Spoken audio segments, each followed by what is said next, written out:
Um acidente vascular cerebral AVC ou um infarto do miocárdio são de forma categórica doenças que podem ser extintas. Há formas claras e óbvias de evitar que surjam. Fazer com que nunca tenham AVC durante toda a vida, mesmo que isso signifique que os neurologistas ou neurocirurgiões fiquem sem trabalho, não seria a abordagem mais desejável para a vossa saúde.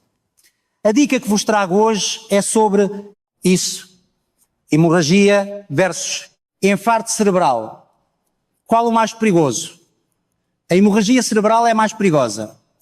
A taxa de mortalidade de um infarto cerebral e isquemia ronda os 5%. A maioria dos órgãos vitais tem por si só uma pressão interna forte. Especialmente os músculos, que são quase como blocos de pedra, exercem uma pressão imensa que ajuda a suportar as paredes dos vasos sanguíneos, impedindo-os de rebentar. Mas o cérebro é essencialmente água. A sua densidade é quase como a da água, por isso a força exercida sobre as paredes dos vasos sanguíneos é muito maior. Se houver uma situação propícia à ruptura, ele simplesmente rebenta, ele sangra até que a pressão se iguale à desse cérebro aquoso. Ou seja, mesmo que seja um pequeno vaso a rebentar, transforma-se num grande hematoma. Além disso, as células cerebrais são as mais frágeis do nosso corpo, morrem muito rapidamente quando sofrem uma agressão. Para proteger o cérebro, o nosso corpo evoluiu, gastando imensa energia, colocou o crânio, que é o osso mais espesso do corpo, revestiu o cérebro com 3 membranas e ainda o mergulhou no líquido cefalorraquidiano para que ficasse a flutuar, dando-lhe flutuabilidade. Fazemos de tudo para proteger o cérebro. Contudo, quando ocorre uma hemorragia, a situação complica-se. O efeito tóxico do sangue. A razão pela qual uma hemorragia é grave é porque quando o sangue sai dos vasos sanguíneos, os tecidos reagem a ele como se fosse um corpo estranho. O sangue deve circular apenas dentro dos vasos sanguíneos. Aí dentro os glóbulos vermelhos trocam oxigênio e o plasma troca nutrientes e resíduos. Só quando há um problema é que os glóbulos brancos saem dos vasos para iniciar o processo de inflamação. Mas de repente a barragem do vaso sanguíneo rebenta e o sangue entra como uma inundação. Os tecidos do nosso corpo têm muito medo da hemoglobina presente nos glóbulos vermelhos. Podem achar que a hemoglobina é boa para o corpo, mas ela é tóxica para todos os tecidos fora dos vasos. Como tem neurotoxicidade, as células nervosas começam a morrer. Em segundo lugar, quando o plasma sai, o corpo percebe a ruptura e começa a criar coágulos. Durante a criação desse coágulo, uma proteína do plasma chamada trombina é libertada e esta também é altamente tóxica. Como reage o nosso corpo a esta toxicidade? Pensa que foi invadido por um inimigo externo. Os glóbulos brancos vão até lá e começam a comer tudo. A este processo chamamos inflamação, mas eles não escolhem apenas as substâncias invasoras. Devoram tudo o que acham que está contaminado. E ao devorarem a inflamação, agrava-se ainda mais. É como quando caímos a correr, esfolamos o joelho e não desinfetamos bem. Cria-se pus certo. O pus não é sujidade. São os cadáveres dos glóbulos brancos que saíram dos vasos para combater as bactérias e morreram na batalha. São componentes do próprio corpo. O pus eventualmente causa mais inflamação e deve ser retirado. É este o processo que ocorre numa hemorragia cerebral. Ao achar que o sangue é um corpo estranho e ao devorá-lo agressivamente, as células cerebrais são destruídas no processo. Portanto, a pressão física do sangue a espalhar-se o dano químico causado pelos componentes do sangue e a reação inflamatória excessiva na tentativa de proteger a área, tudo isto faz com que o dano se torne exponencialmente maior. A impossibilidade de lavar o cérebro, provavelmente sabem que numa apendicite aguda, quando o apêndice rebenta, é preciso fazer uma cirurgia aberta ou laparoscópica rapidamente, porque a cavidade abdominal fica contaminada e a pessoa pode morrer. O que se faz na cirurgia, o doente já chega com o apêndice rebentado ou com hemorragia. No bloco operatório, abre-se a cavidade abdominal e lava-se tudo exaustivamente. Como o sangue por si só causa grande inflamação, eliminá-lo é crucial. Depois sutura-se rapidamente a área afetada e repõe-se o sangue perdido com transfusões. São processos muito mecânicos, tapar o buraco, lavar e encher. Mas no cérebro isso não é possível. Não é possível porque a hemorragia em si não causa anemia a ponto de ser necessário repor sangue, mas não se pode lavar. no momento em que se tentar lavar o cérebro fica destruído, como a densidade do cérebro é quase igual à da água, no momento em que abrirmos o cérebro e tentarmos limpar o sangue, o cérebro morre. Nem sequer vale a pena tentar. Portanto, na verdade, após a contaminação do cérebro pelo sangue, só nos resta esperar que melhore por autopurificação ou usar fortes anti-inflamatórios. O facto de não podermos aplicar no cérebro as técnicas cirúrgicas que usaríamos de forma lógica, intuitiva e física noutras partes do corpo é um problema enorme.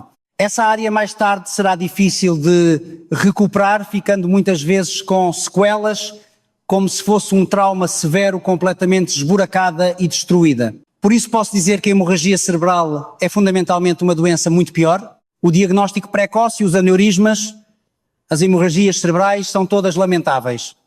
Mas a parte mais triste é que se estas pessoas tivessem feito um diagnóstico precoce, poderiam ter descoberto o aneurisma. Se dividirmos a hemorragia cerebral em duas categorias, temos a hemorragia intraparenquimatosa, ruptura de pequenos vasos dentro do tecido cerebral, e a hemorragia subaracnoideia, ruptura de um grande vaso que circula na parte externa do cérebro. A taxa de mortalidade da hemorragia subaracnoideia é de 40% a 50%. É uma hemorragia gravíssima que pode causar morte súbita em idades relativamente jovens, na casa dos 40 ou 50 anos. E 85% destas ocorrem devido à ruptura de um aneurisma. Como os grandes vasos sanguíneos têm muita elasticidade, podem inchar como um balão. As células da parede do vaso, para não deixarem o balão rebentar, vão se multiplicando e o aneurisma vai crescendo. Quanto maior fica, maior a probabilidade de ruptura. O problema é que os vasos sanguíneos não sentem sintomas. Muitas vezes vemos na TAC aneurismas de vários centímetros que nos assustam, mas o paciente viveu sem nunca ter sentido nada. Há alguma forma de saber isto com antecedência? Sim, com a tecnologia médica moderna, a detecção precoce é possível. A importância da angio-RM-MRA. Se já passou dos 40 anos, faça uma ressonância magnética RM. Mais especificamente, uma MRA, angiografia por ressonância magnética.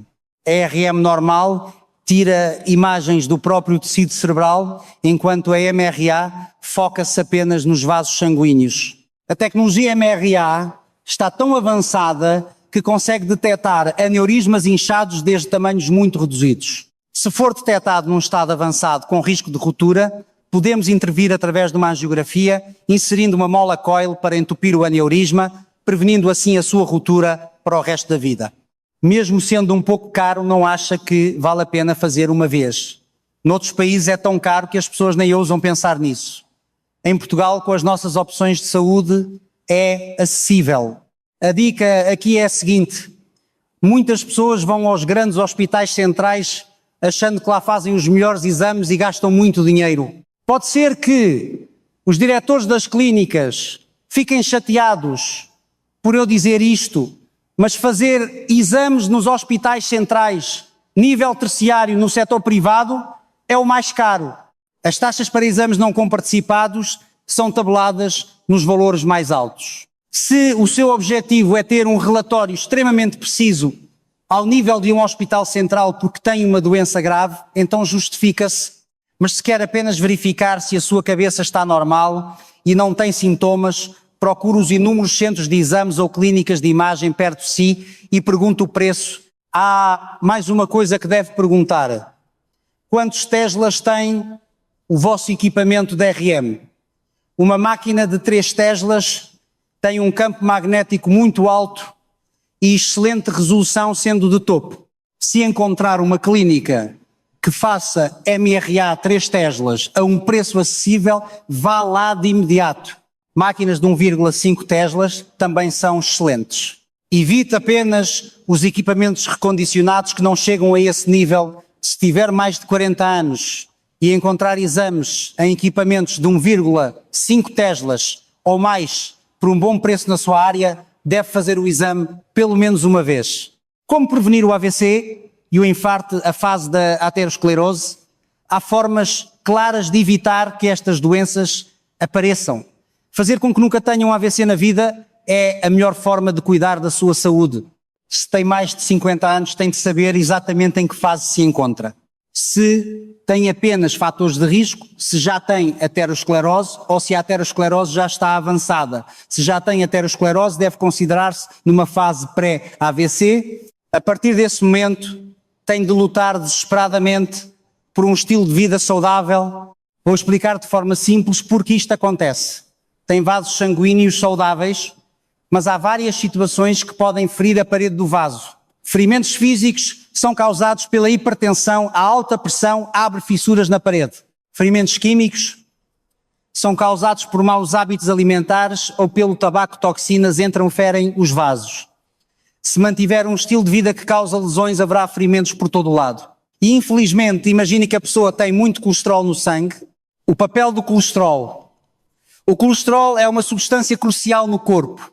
Como é um nutriente essencial, tão importante, todas as células sabem produzi-lo sozinhas. Saber produzi-lo significa que se comer muito haverá excesso. O corpo consegue criá-lo até a partir da glicose. Como acha que precisa, transforma os hidratos de carbono em colesterol. Mas quem o produz mais é o fígado. Porquê? Porque há órgãos que precisam desesperadamente dele. Com o colesterol, produzem-se as hormonas sexuais e as hormonas esteroides. As esteroides protegem o corpo e as sexuais garantem a reprodução. Ou seja, o crescimento e a reprodução, as funções mais centrais do ser humano, dependem do colesterol. O fígado produz muito e envia para o sangue para que as glândulas suprarrenais, ovários e testículos o recolham e usem. O problema é que comemos com demasiado entusiasmo. Há demasiado colesterol. Então os órgãos dizem: não queremos mais. O colesterol continua a circular em grande quantidade no sangue. Isso é a hiperlipidemia, colesterol alto. Como já não é preciso, o fígado deveria dizer: ok, vou parar de produzir e vou recolher o excesso. Mas evolutivamente o nosso mecanismo de recolha não se desenvolveu muito. Afinal, alguma vez sobrou comida na história da humanidade? Faltou comida durante 350, 000 anos e de repente sobra apenas 50 anos. O corpo não entende isso. Por isso não o recolhe bem e deixa-o a vaguear no sangue. Aí entra a lesão no vaso sanguíneo. O vaso sofreu uma lesão pela hipertensão. O colesterol, como um rejeitado que não tem para onde ir, vai e aloja-se lá. O colesterol alojado na parede do vaso é atacado pelos macrófagos, glóbulos brancos que o começam a devorar, comem sem parar até que o macrófago fica amarelo e rebenta. Novos macrófagos vêm para comer os restos, a parede inflama. A aterosclerose é uma inflamação crónica clássica. Este processo demora anos. Forma-se uma massa, um nódulo de colesterol na parede do vaso como um cancro e vai crescendo. Isto é a aterosclerose. Este crescimento é silencioso. Em pessoas graves pode demorar 2 a 3 anos, na maioria demora 5 a 10 anos a crescer de forma silenciosa. A pessoa não sente absolutamente nada. Pode chegar a um ponto em que bloqueia o vaso sem grandes sintomas. Como a placa está cheia de colesterol, é mole e instável, e por causa da pressão arterial, um dia ela rebenta por dentro. Uma massa suja de colesterol espalha-se pela corrente sanguínea. As plaquetas veem aquilo, confundem com uma hemorragia e começam a formar um coágulo para tapar o furo. Uma aterosclerose que levou 20 anos a tapar o vaso sem causar problemas, subitamente em 30 minutos é bloqueada por um coágulo. Isso é um infarto cerebral e isquemia. O mais importante é não deixar sequer a aterosclerose formar-se. Os fatores que a fazem crescer são a diabetes.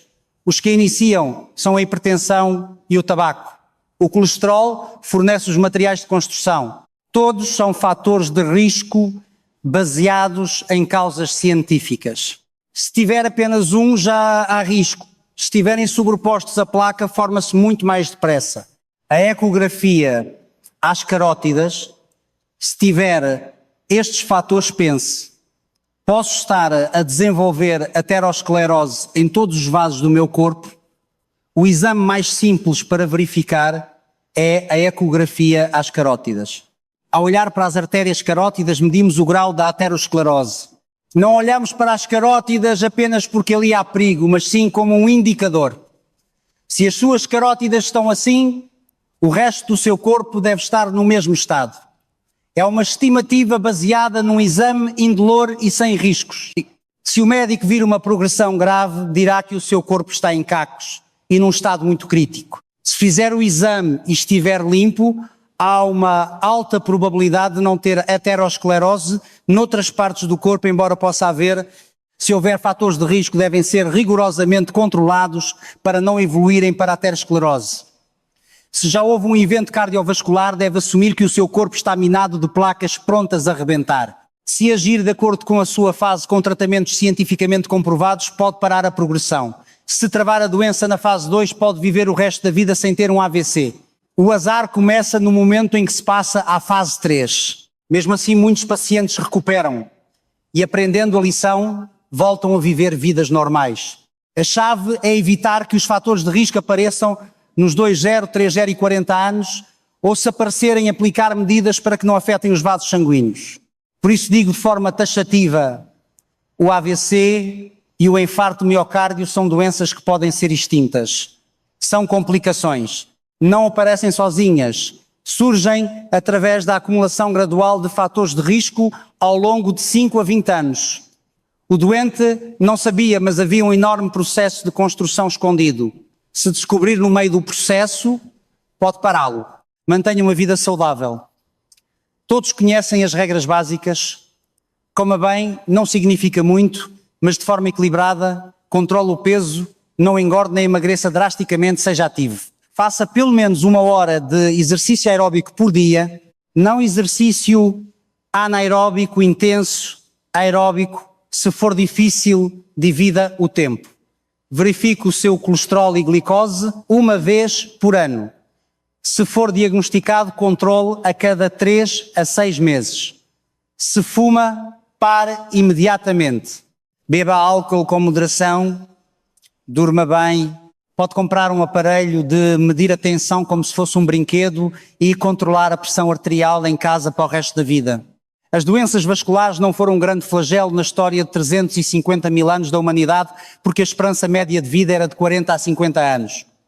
Estas são doenças que surgem depois dessa idade. Se a vida média agora ultrapassa os 80 anos e os seus vasos continuarem iguais, vai entrar numa idade de falta de saúde. Se quer prolongar a saúde dos seus vasos, tem de se preparar enquanto é jovem e as soluções não fogem muito ao que já sabe por senso comum. Sintomas reais e falsos alarmes a hora de ouro. O que chamamos de sintoma de alerta, sintoma premonitório ou ataque isquémico transitório, AIT, ocorre quando o vaso entope e por muita sorte desentope sozinho. O grande perigo deste sintoma é que pode ocorrer um AVC definitivo logo a seguir. O problema é que muitas vezes é difícil até para os médicos avaliarem, há muita desinformação nos vídeos e na TV. Em Portugal e no mundo inteiro, a taxa de incidência do AVC é alta e tem vindo a aumentar. A taxa de mortalidade ronda os 20% e a taxa de incapacidade os 40%. É uma doença assustadora. Um AVC, acidente vascular cerebral, significa, como o nome indica, um acidente ou choque súbito nos vasos do cérebro.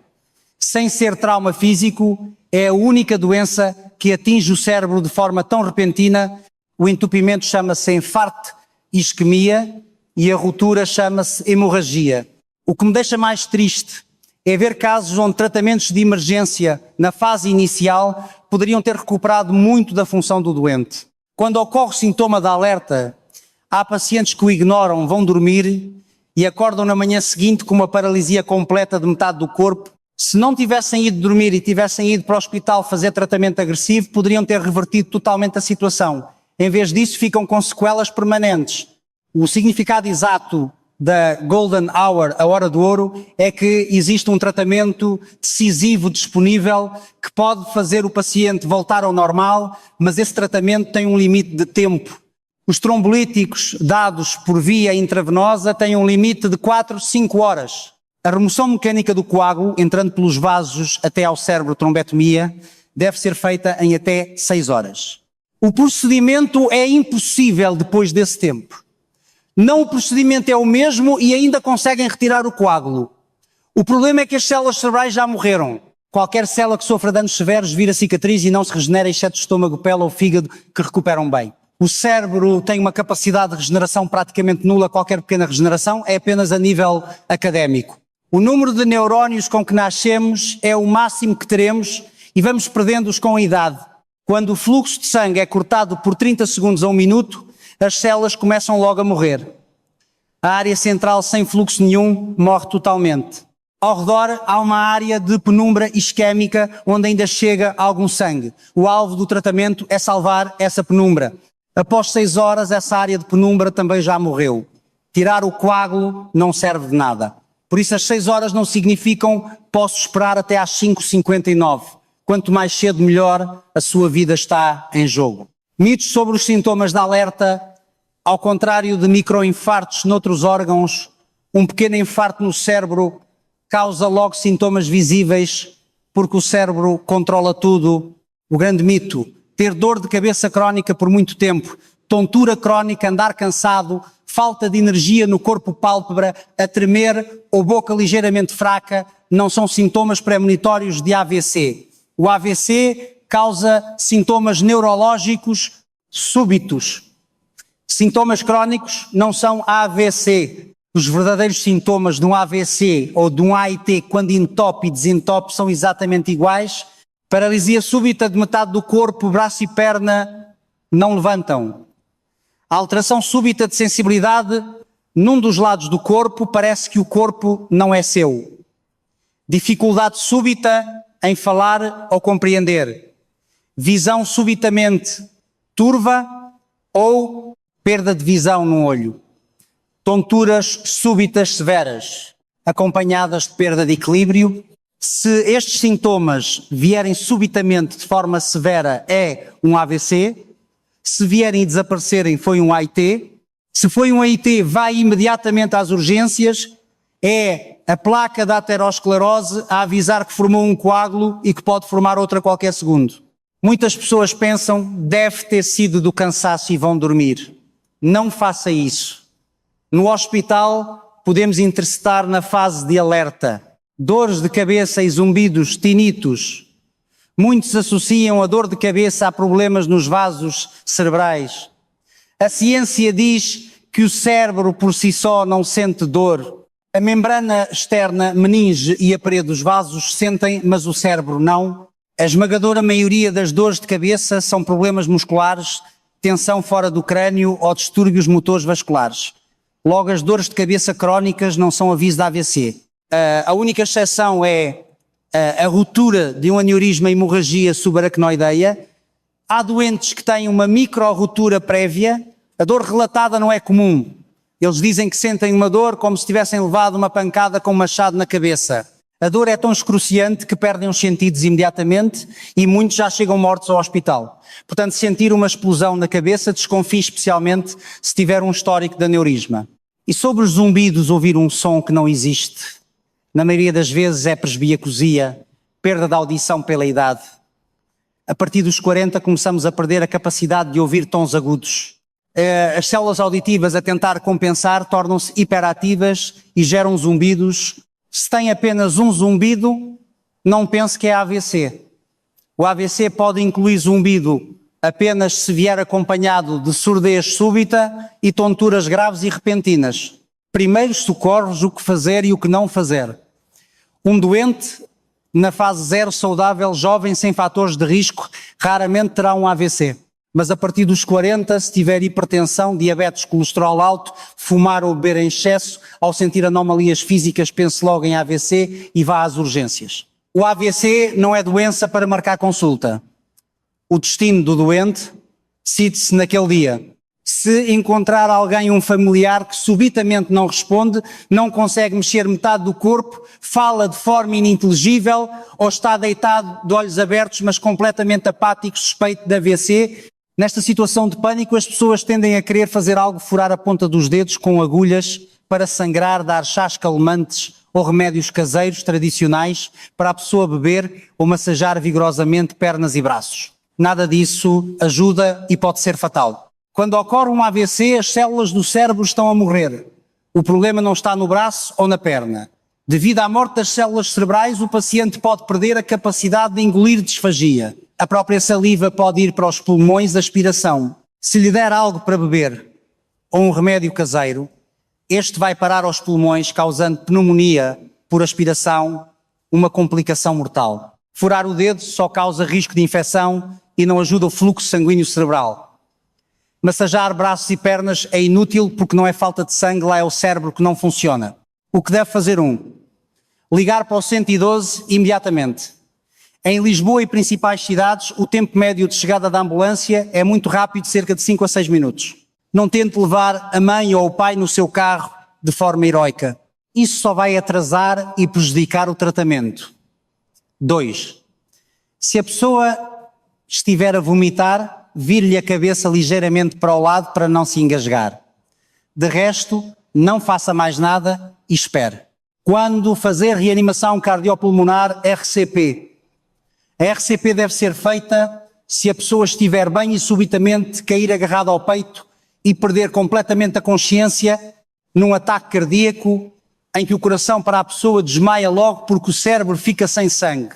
Se o doente perdeu a consciência de forma abrupta, ligue para o 112 e inicie as compressões torácicas. A regra atual foca-se nas compressões rápidas e contínuas, sem se preocupar tanto com a respiração boca a boca. No entanto, no doente de AVC, a pessoa costuma estar consciente. Se a pessoa estiver consciente, mas com o lado paralisado ou a falar de forma estranha, não faça RCP. Ligue ao 112 e aguarde. As fases da doença vascular, a arma carregada. Como vimos, o AVC não cai do céu em pessoas saudáveis. Fase 0, pessoa saudável. Fase 1, pessoa com fatores de risco. Fase 2, aterosclerose formada. Fase 3, ocorrência de infarto ou AVC. Chegar ao AVC significa que o doente esteve sem saber durante 5 a 20 anos a construir a sua própria doença devido à má gestão da hipertensão, diabetes, colesterol, álcool e tabaco. O vaso vascular altera-se. Usando uma metáfora na fase 2, a aterosclerose significa que a arma está carregada. Foi você que a carregou com o seu estilo de vida. O tiro só acontece se puxar o gatilho. E o que é puxar o gatilho? Pode ocorrer aleatoriamente, mas o paciente costuma criar excesso de trabalho prolongado, privação de sono crónica, fazer desporto de forma extrema sem estar habituado a um grande choque emocional como o luto de um familiar durante meses. Sob este stress extremo, a placa inflama e rebenta formando o coágulo. Não podemos evitar os imprevistos da vida que atuam como gatilho. O que pode e deve saber é: a minha arma já está carregada. Faça a gestão dos seus fatores de risco. A correta medição da pressão arterial. Há pessoas que acreditam que só têm a pressão arterial elevada se for medida por um médico com um esfigmomanómetro antigo de mercúrio. Mas no momento em que o médico coloca o estetoscópio, devido ao stress, síndrome da bata branca, a pressão sobe 10 a 20 pontos, o paciente entra no hospital e fica hipertenso, a pressão medida no hospital serve apenas de referência. A forma mais precisa seria um monitor Holter de 24 horas, mas não é prático para o dia-a-dia. A solução real, medir em casa com um esfigmomanómetro digital de braço.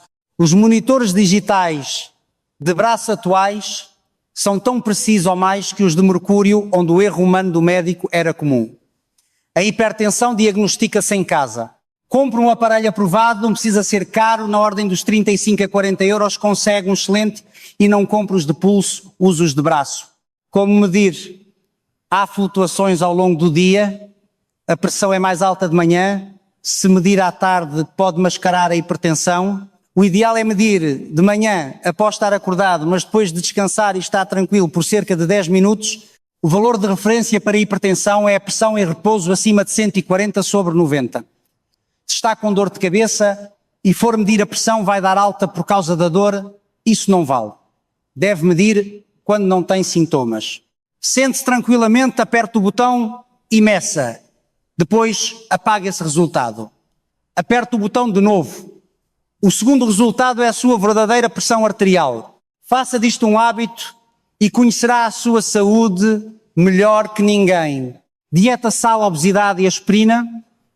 Dizer às pessoas que têm de viver só de dieta mediterrânica sem sal ou dieta estrita e sem sabor é irrealista. Todos comemos uma entremeada assada, um cozido à portuguesa ou bebemos uns copos de vez em quando. O importante é o panorama geral. O mito e a verdade sobre o sal e o açúcar: há quem diga que o sal não tem relação direta com a pressão arterial porque os níveis de sódio no sangue se mantêm constantes devido à excreção. Isso não é mentira, mas não significa que não faça mal. Alimentos muito salgados, doces, picantes ou estimulantes ativam o nosso sistema nervoso simpático, a reação de luta ou fuga. O corpo sente-se ameaçado e a pressão sobe temporariamente. Se tiver uma dieta salgada constante, o sistema simpático fica em constante hiperatividade. Começa com uma hipertensão funcional, que ao longo do tempo, associada ao ganho de peso, destrói a parede do vaso e torna-se numa hipertensão orgânica definitiva. A pior inimiga é a obesidade. Um corpo maior exige que o coração bombeie sangue para mais tecido, batendo mais rápido e aumentando a pressão. Perder peso é a forma mais rápida de baixar a pressão nos pacientes obesos antes dos 40 sobre 50 anos, muitas vezes eliminando a necessidade de medicação. O uso da aspirina.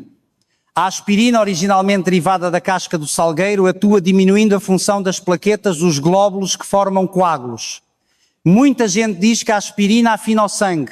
Errado. Ela apenas impede que as plaquetas reajam de forma excessiva a uma placa de aterosclerose, confundindo-a com uma ferida aberta e bloqueando o vaso indevidamente. Se tiver placas de aterosclerose detectadas, a aspirina previne que um coágulo fatal se forme e é um benefício claro. No entanto, se o seu corpo não tiver propensão para formar coágulos sem placas e a tomar constantemente pode sofrer de hemorragias gástricas severas, o nosso estômago sofre pequenas feridas até por comer comida picante. A aspirina é um medicamento, não um suplemento. Só tome se for receitado por um médico. Exercício físico súbito.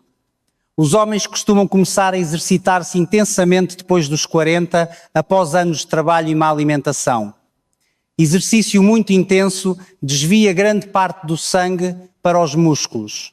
Se os seus vasos cardíacos ou cerebrais já tiverem placas, esse desvio súbito de sangue pode precipitar um AVC ou infarto durante a atividade.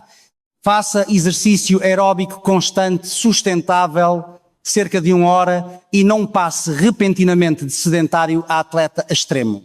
Café. É impossível fazer estudos clínicos perfeitos de longo prazo com café. Tem cafeína, que é um químico com efeitos diuréticos e de alerta. Tem efeitos bons e maus. Se beber 4 chávenas e tiver palpitações ou insónias, pare. Se beber um chávena e se sentir bem, não há problema mesmo se tiver diabetes. Não é o café que o vai matar. É não tomar os seus medicamentos para a tensão, diabetes, que é grave. Se começar a tomar os medicamentos da tensão, tem de tomar para sempre. Isto é um erro lógico. Se um jovem de 20 ou 30 anos com hipertensão funcional, por estar obeso, começar a tomar medicação, a pressão desce. Se ele emagrecer e adotar um estilo de vida saudável, os vasos continuam elásticos e poderá parar de tomar a medicação. No entanto, se mantiver um mau estilo de vida até aos 40 ou 50 anos, a parede do vaso vascular altera-se permanentemente. Fica rígida. A hipertensão passa de funcional a orgânica. Neste ponto, não importa quão bem passa a comer. A pressão não vai baixar, naturalmente, e os vasos continuarão danificados se ela não for controlada.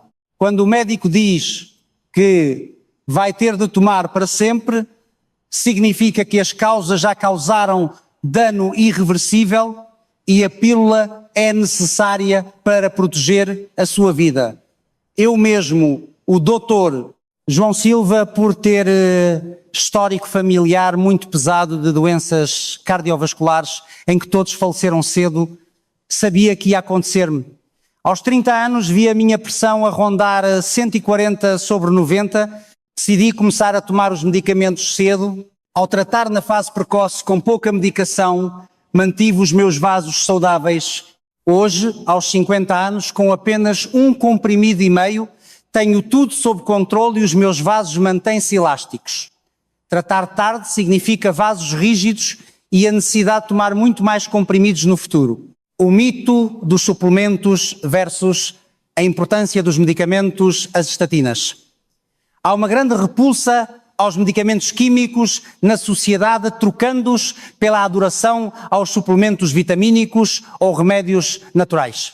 Os suplementos nutricionais raramente passam por ensaios clínicos rigorosos, porque são apenas componentes concentrados de comida que já comemos. Se não tiver deficiências, o corpo simplesmente expulsa o excesso pela urina. São seguros, mas o seu efeito não é decisivo no combate à doença. Se quiser e tiver dinheiro, é como comprar uma mala de luxo, pode tomar luxo, mas para a maioria é apenas um desperdício financeiro que os comerciantes vendem através de publicidade exagerada. E como na Europa ou em Portugal, a medicação por receita como estatinas não pode ter anúncios na televisão, ao contrário dos EUA, o paciente só vê anúncios a banhas da cobra e suplementos achando que são as curas vitais. Os medicamentos, por outro lado, são moléculas sintetizadas para ter um efeito radical no corpo perante uma ameaça letal como parar a produção excessiva de colesterol ou baixar a tensão. Por isso mesmo, todos os medicamentos, sem exceção, têm efeitos colaterais. A dose faz o veneno, como dizia Paracelso.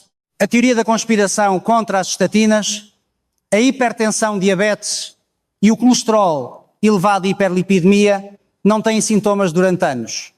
A pessoa acha que está perfeitamente saudável, até que vai ao médico e este detecta a arma carregada e receita-lhe uma medicação muito forte como as estatinas para baixar o colesterol e parar a inflamação nas placas. Ao tomar um medicamento surgem os efeitos colaterais. Para medicamentos de tensão pode haver tonturas ao levantar tosse e inchaço nas pernas ou até disfunção erétil inicial. Nas estatinas pode haver ligeira fadiga muscular. Então a pessoa pensa, eu sentia-me espetacular. Fui ao médico, ele diagnosticou-me uma doença que eu não sentia, deu-me um comprimido químico que dá lucro à indústria farmacêutica e agora eu sinto-me mal, logo a medicação está a envenenar-me. Este ciclo alimenta as teorias da conspiração em blogs e vídeos de YouTube. Não existe um medicamento milagroso que combata a doença sem nenhum efeito secundário. Você deve conversar com o seu médico, ajustar a dose, suportar algum desconforto inicial para colher o enorme benefício a longo prazo de não ter um AVC que o deixe paralisado aos 60 anos e garantir a sua esperança de vida. O papel do sistema de saúde é inegável que também existem exageros do lado médico. Devido ao volume massivo de pacientes, especialmente nos sistemas privados de pagamento por ato médico, e face à sobrelotação dos serviços, muitas consultas duram apenas 3 minutos. O médico não tem tempo para ter conversas detalhadas de 1 hora a tentar convencer o paciente de baixo risco a fazer dieta e perder peso. E muitos pacientes também ficam zangados se o médico os mandar para casa sem uma receita, pois sentem que não foram tratados.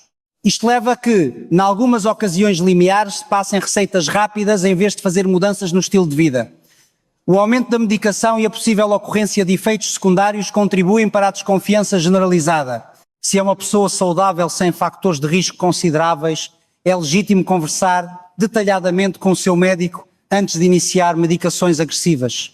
Mas se já estiver no patamar de perigo da doença aterosclerótica, é seu dever, perante a sua própria vida, tomar a medicação, tolerar eventuais desconfortos moderados e proteger os seus vasos sanguíneos para o futuro.